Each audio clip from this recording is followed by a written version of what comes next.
Əllərində Qurani Kərim, Belkisin istədiyi ayələri bir ağızdan oxuyurdular.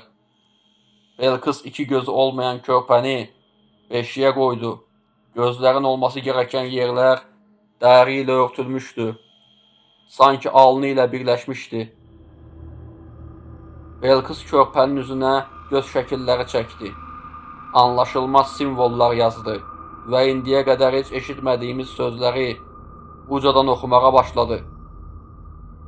Elə həmin anda bağçada olan hər kəsin gözü önündə qara bir kölgə beşiyə doğru irəlilədi. Körpəni götürdüyü kimi bir anda yox oldu. Qışqırıqlar yüksəldi, hər kəs can havli ilə qaçışdı.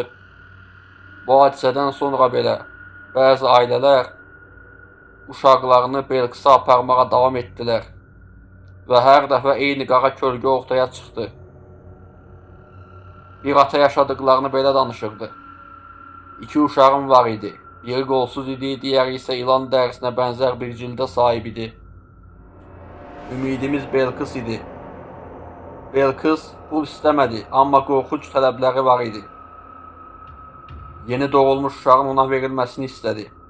Bundan başqa bir donuz kəsiləcək, dərisi gətiriləcək və donuzdan axan qan hər gecə yatsıdan sonra içiləcəkdi.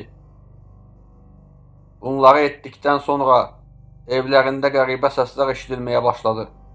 Gecə boyu qaçan ayaq səsləri, kabuslar, yuxuda edilən küfürlər.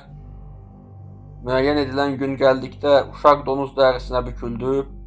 Belkis dərinin üzərinə anlaşılmaz ərəbcə simvollar yazdı və ataya 3 dəfə soruşdu: "Oğlunu bu bəla üçün fəda edirsənmi?"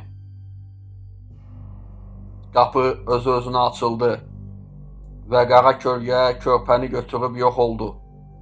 İllər keçdi, amma lənət bitmədi. Kəndlilər qəzəblə Belkisin evinə getdilər, qapını qıraraq içəri girdilər. Ev bomboş idi, toz içində idi, sanki illərdir heç kim yaşamamışdı. Jandarma qeydlərində isə ən qorxulu detal vardı.